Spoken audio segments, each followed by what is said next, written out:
жақсы? Тамаша. Енді сабағымызды бастаймыз. Әліппе оқулығын алып отырсыңдар ма? Ашамыз, оқулықты ашамыз. Қай дыбысқа келдік балар? Т дыбысқа келдік па? Бүгін жаңадан Қ дыбысын өтеміз. Үй тапсырмасы бізде Т дыбысы, иә балар? Сабаққа дайынбыз ба? Ал ендеше біз сабағымызды бастайық. Бала, сендерге мен сұрақ қойғым келіп тұр. Жалпы дыбыстар неше түрге бөлінеді болды? Екі түрге бөлінеді. Қандай? Дауысты және дауыссыз. Ал маған дауысты дыбыстың анықтамасын кім айтып береді? Нұрымжан, айта ғой. Дауыссыз кедергіге ұшырамайды. Ешқандай кедергіге ұшырамайды. Өте дұрыс, отыра ғой. Енді маған әріп дегеніміз не? Әріптің анықтамасын кім айтып береді? Сезім. Балар, мен дейміз қолы. Әріп дегеніміз не? Әріп деген жазу. Әріпті жазамыз. Ал дыбыс ше? Тыңдаймыз, дұрыс. Және айтамыз, өте дұрыс. Отыра ғой. Бірнеше әріптерді өтіп қойдық, иә балар? Енді соның әрқайсысына жеке-жеке тоқталайық. Бірінші біз қандай дыбыспен әріппен таныстық? А дыбысымен таныстық балар. Ал енді А дыбысы дауысты ма, дауыссыз ба? Дауысты. Ол балдар кедергіге ұшырай ма, ұшырамай ма? Өкпеден шығарады. Ұшырамайды. Ал енді ары қарай кеттік. Келесі қандай дыбыспен танысқан едіңіз? Р дыбысы дауысты ма, дауыссыз ба? Дауыссыз. Ал енді осы Р дыбысына балдар қандай мысалы сөздер айтасыңдар? Раушан адамның аты және Раушан. Т дыбысы балдар бізде Т дыбысы үй жұмысына берілген беді. Ал Т дыбысы қандай дыбыс екен? Дауысты ма, дауыссыз ба? Дауысты, дауыссыз. Ал бұған қандай бірнеше сөздер айтасыңдар?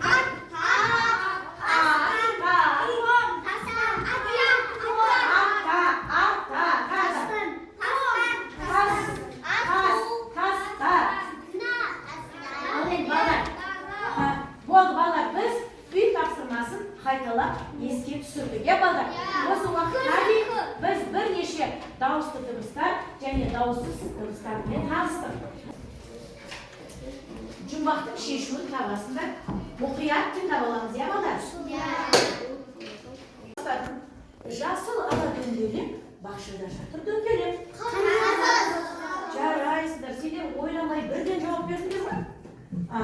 Кеттік ары қарай, өте жақсы. Екінші жұмбақты жасайын балар. Бізде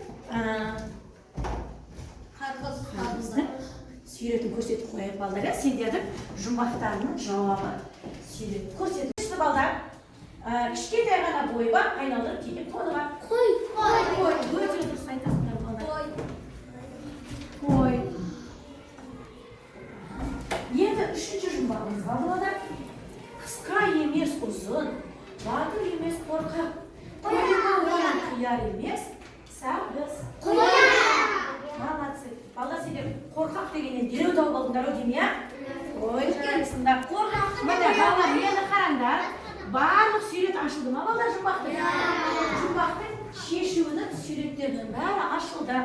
Енді балдар, сендердің бүгінгі жаңа сабақтарының тақырыбы ашылды. Біз қандай дыбыс әріппенен танысамыз бүгін? Қ деген дыбысымызбен танысамыз.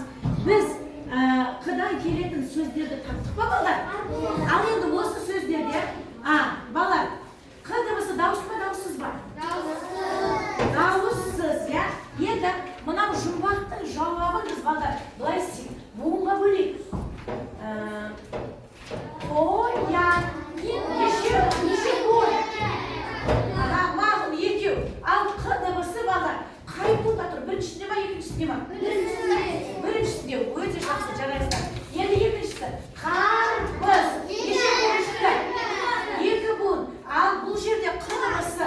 Қ дыбысы буынның нешесінде тұр? Және біріншісінде тұр. Өте дұрыс. Балдар,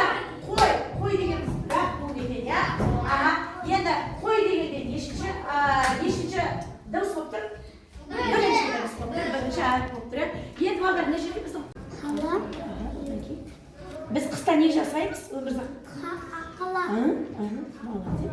Аққала. Міне. Біздің шалбарымызда, костюмімізде не бар? Қалта. Біздер сыныпта, әрбір сыныпта не бар балдар? Әрбір сыныпта не бар? Тақта. Болды, жақсы, қыдырай басымыз көтереміз. Балдар, жақсы, сендер жаңадан өткен қырдығысында біледі екенсіңдер, иә балдар? Тамаша, ертең балдар бұны тағы да үйде көріп, оқып, оқуларды жинақтасыңдар.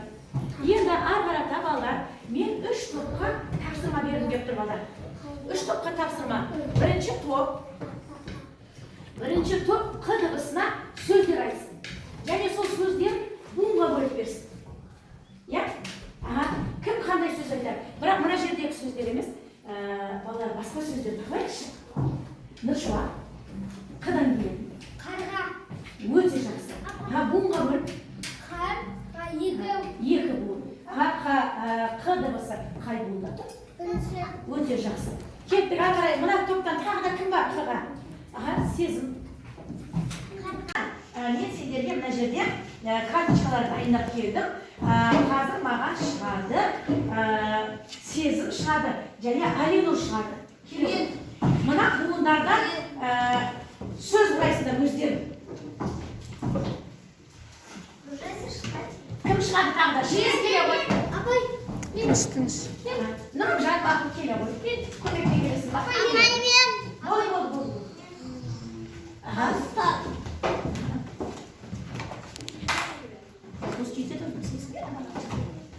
Дұрыс.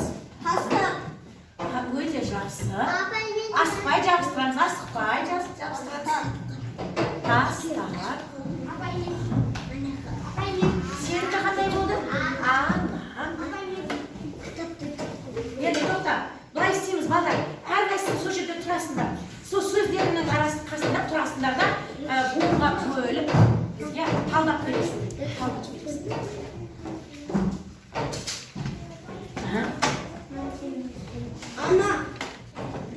Ана.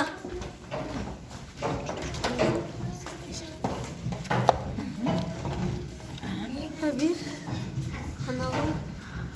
Ananı istek koyuyor. Ана.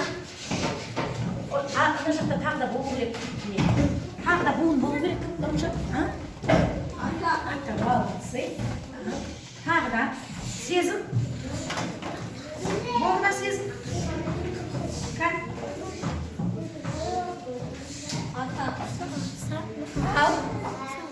Кәне балалар мына жерде.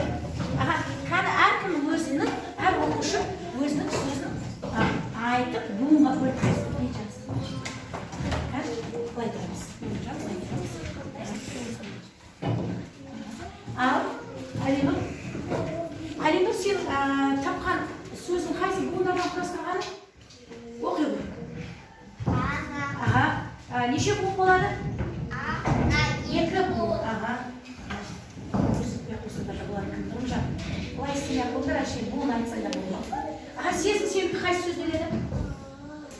Айта ғой, оқып бер буынға бөліп. Неше буын екен? 2 буын, өте дұрыс. Отыра ғой. Нұрымжан, сен қай сөздерді таптыр? Қай буындарды біріктірдің? Ата, өте дұрыс. Неше буын болады? Нұрымжан? 2. Енді қағда таптың ба сен? Асықпа айтасың. Өзіңнің тапқан сөзіңді өзің айтасың, Нұрымжан. Таста, неше буын екен? 2. Өте дұрыс. Отыра ғой. Ал, балалар, бүгінгі сабақ түсінікті болды ма? Бүгін біз қандай дыбыспенен таныстық? Қ. Дауысты ма, дауыссыз ба? Дауыссыз. Балалар, біз бірнеше сөздермен таныстық па қыдығыстан келетін, я? Енді балалар, сабақ егер сендерге өте қызықты, ұнады, түсінікті десеңдер, маған мынандай қызыл стикерді көтересіңдер. Егер маған сабақ түсінікті болмады, мен онша түсінбедім десеңдер, сан